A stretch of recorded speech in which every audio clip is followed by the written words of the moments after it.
You were taught that honesty is a virtue, that to be an open book is to build connection. This is a functional lie. To be an open book is to provide a blueprint for your own destruction. Every vulnerability you share, every secret fear you confess, every dream you whisper, it is all being collected. In the wrong hands, your honesty is not a virtue.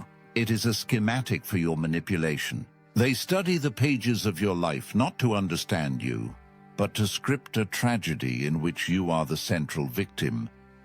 This is not about learning to lie.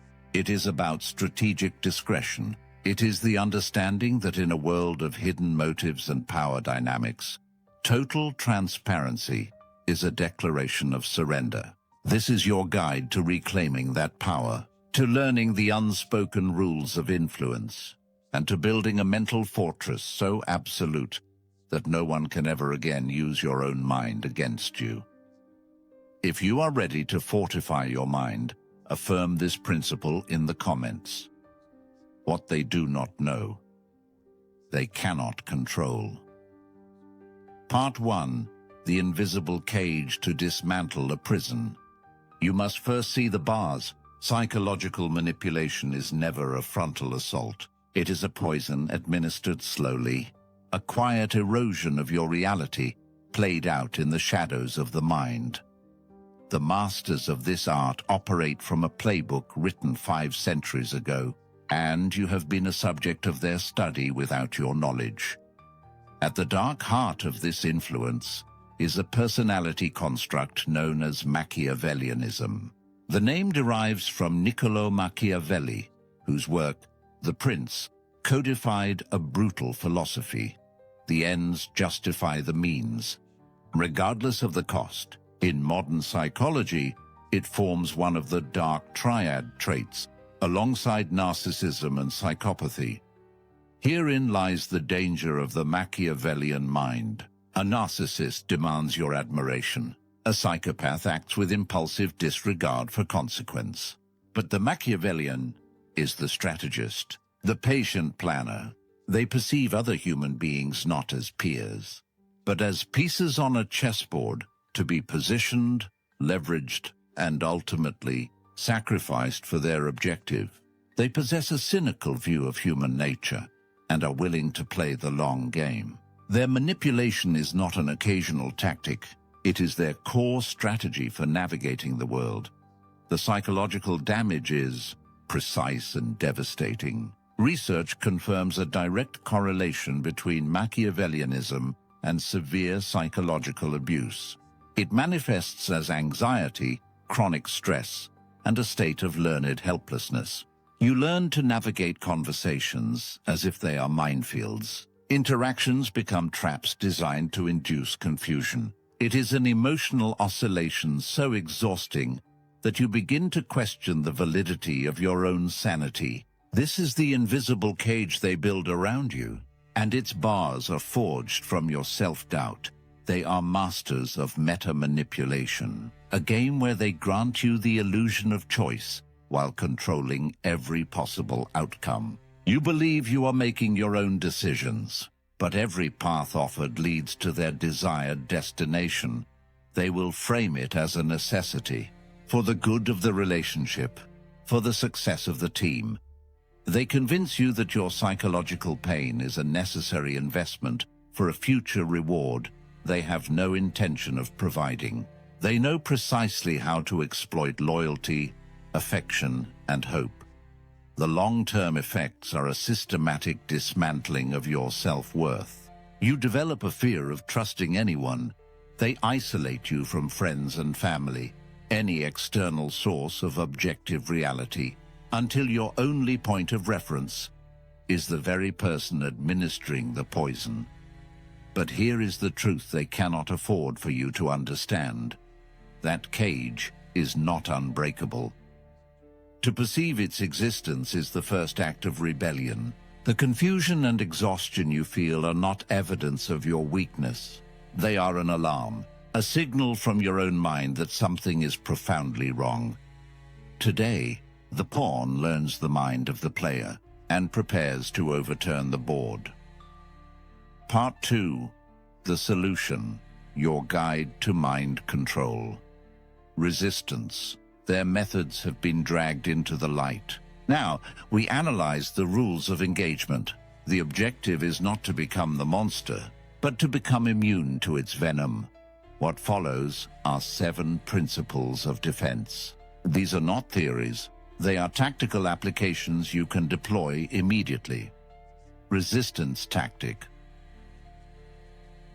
1. Recognize the game by naming the tactics. The manipulator's primary weapon is your confusion.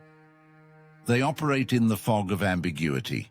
The moment you can assign a name to their action, the fog dissipates. You transition from a confused subject to a detached observer. It is the realization. So, that is the game being played. Let us expose 3 of the most common plays. First, gaslighting. The term originates from a 1938 play where a husband manipulates his wife's sanity by dimming their gas-powered lights and denying the change. In practice, it is the denial of a shared reality to make you question your own perception. You will hear, "That never happened," "You're imagining it," or the classic, "You're being overly sensitive." The objective is to make you dependent on their version of events. Second, love bombing. This is a trap precisely because it mimics the script of a fairy tale. It begins with an overwhelming level of attention and affection. You are declared a soulmate within weeks. They speak of a shared future and maintain constant contact. The sensation is intoxicating, but it is a calculated strategy to create addiction. Once you are conditioned to this initial intensity, they can withdraw and devalue you, knowing you will tolerate almost anything to regain that first, perfect state. Third, triangulation. This is the introduction of a third party to create instability and competition. The goal is to keep you off balance, vying for their approval. This could be an ex, a colleague, or a friend. During a disagreement, they might say, "My previous partner was always far more understanding about this." Suddenly, you are no longer in a conflict to be resolved. You are in a competition to be won. They remain in the position of power, observing others compete for their favor. By simply knowing these 3 terms, gaslighting, love bombing, triangulation, your defense has begun. When one occurs, you can state to yourself, "This is gaslighting." The act of naming it creates analytical distance. It allows you to see the tactic, instead of drowning in the emotion. Resistance tactic 2.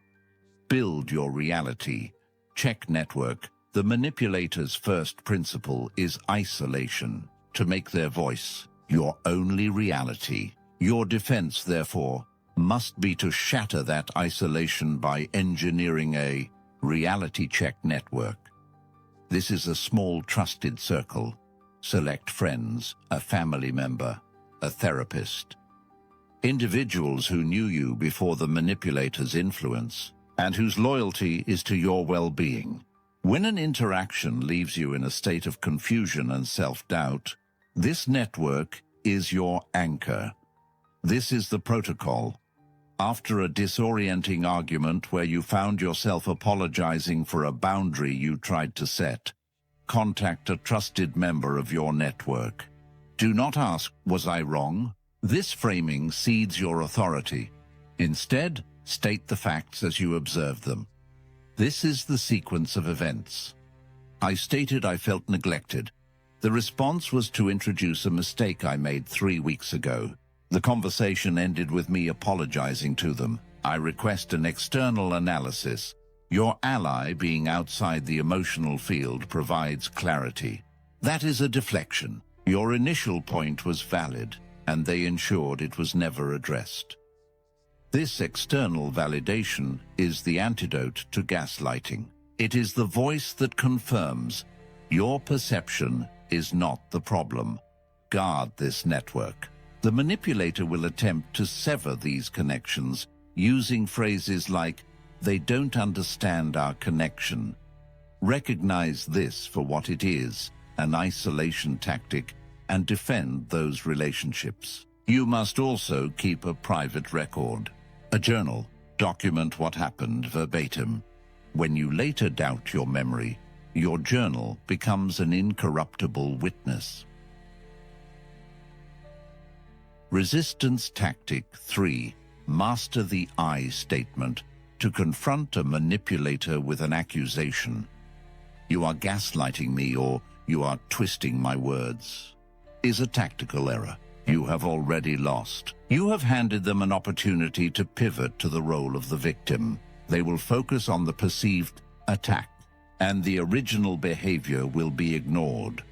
You must reframe the conflict. Cease making it about you. Make it about I. I statements are a tool of power. They allow you to state your reality and establish a boundary without declaring war. They can argue about their intentions. They cannot argue about your internal experience. The formula is a simple, declarative structure. I feel your emotion when the specific behavior occurs, and what I require is your boundary. Observe its application. They attempt to use guilt. After all I've done for you, you can't manage this one small thing. The losing response. You're trying to guilt-trip me again. The power response. I feel pressured when our shared history is leveraged. I need to make this decision based on the current facts. Notice the difference. There is no accusation. You stated your internal response, pressured, to a specific, observable behavior. Their argument has no purchase. Another example. A backhanded compliment. That presentation was surprisingly effective. I didn't think you were capable of it. The power response. I find it confusing when praise is paired with low expectations. For me, it undermines the compliment. You are calmly and firmly conditioning them on how you will be treated. To master the I statement is to learn the language of unbreakable boundaries. Resistance Tactic 4. Embrace strategic silence. In the chess game of manipulation, your reaction is the expected move. Your anger, your tears, your defensiveness. This is their fuel. It is the material they use to twist the narrative and maintain control. One of the most unnerving things you can do is give them nothing. This is the art of strategic silence. This is not the silent treatment, which is a manipulative tactic in itself. This is a defensive maneuver, a calm, deliberate pause, designed to seize control of the interaction. Imagine they say something provocative, engineered for an emotional detonation. They lean back, anticipating the drama instead. You simply look at them, calmly. You hold their gaze, and you say nothing. To a manipulator, this silence is a vacuum. You have broken the script.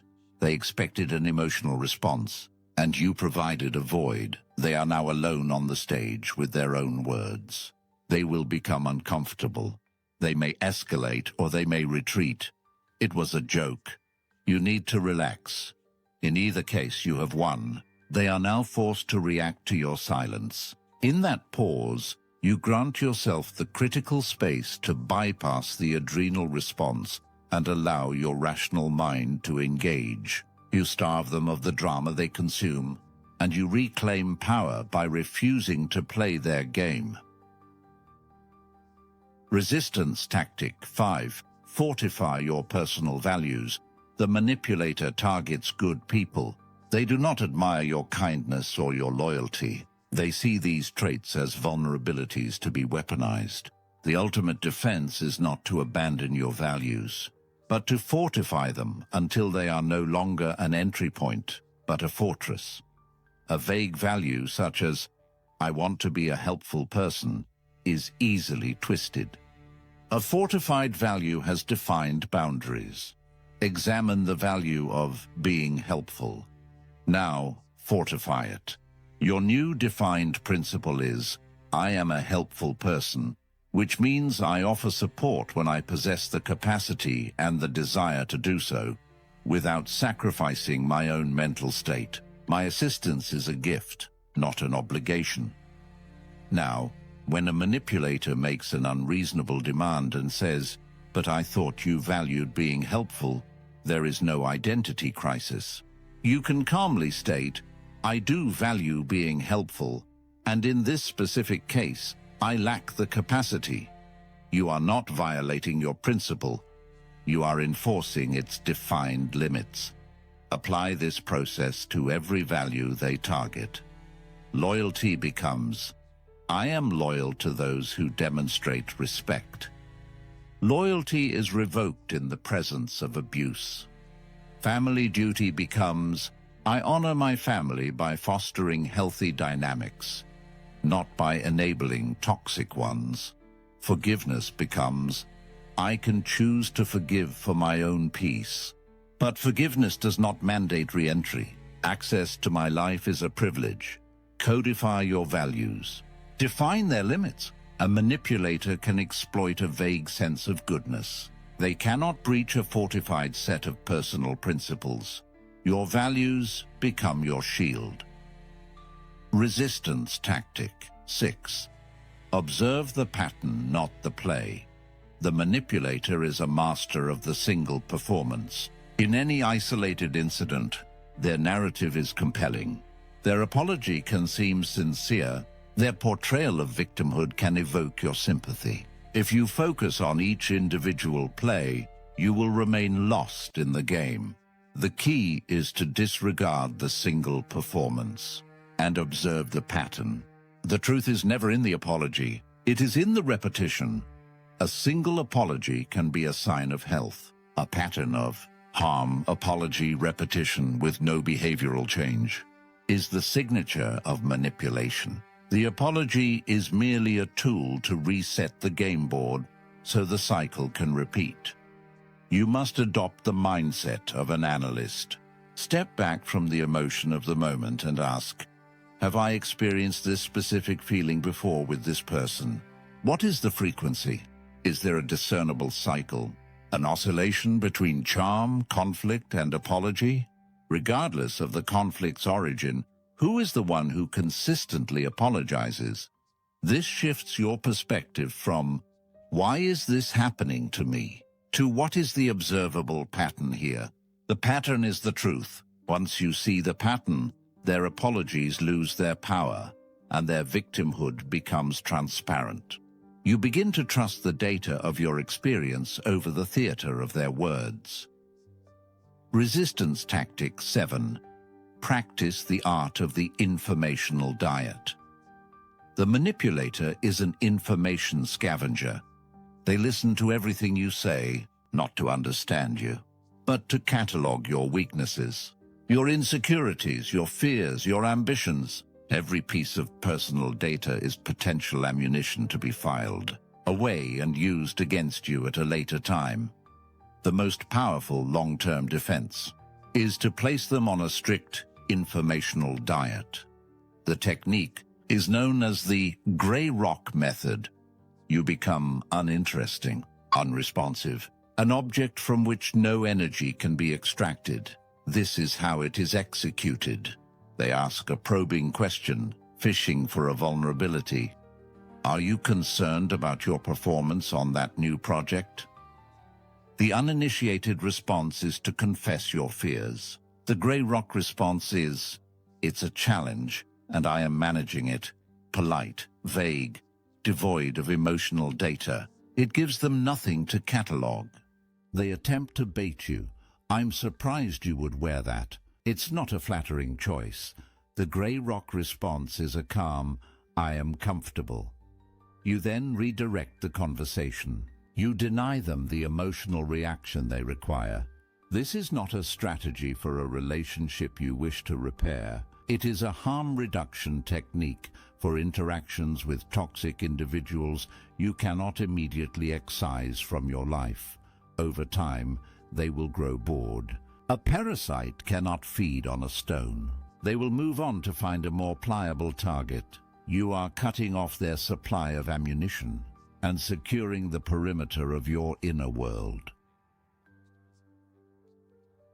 Part 3. The Wrap-Up, from Pawn to Player. These 7 strategies are the foundation of your mental fortress. Name the tactics to dispel the fog of confusion. Build a reality check network to anchor yourself to objective truth. Master the I statement to articulate boundaries with precision. Embrace strategic silence to starve them of the emotional reaction they need.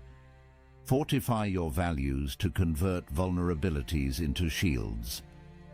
Observe the pattern, not the performance, to discern the truth, and practice the informational diet to cut off their ammunition supply. This is not a singular solution. It is a daily discipline. It is the conscious choice to honor your perceptions and to defend your internal peace. You may fail in your execution. This is expected. The goal is not perfection. It is relentless awareness. The pawn has been removed from the board. In its place stands a player who understands the game. Victory is not achieved by changing them. It is achieved by fundamentally altering the terms of engagement. Their game becomes impossible to play with you. If this analysis has provided you with a new lens, help others find it by engaging the like button. To master the art of mental resilience, subscribe for further instruction. My final question to you is this: which of these resistance strategies resonates most deeply? Have you experienced that moment of clarity when you finally saw the pattern, not just the play? Share your observation in the comments. Your analysis could be the external data point another person needs to see today. Remember, discretion is your shield, and awareness is your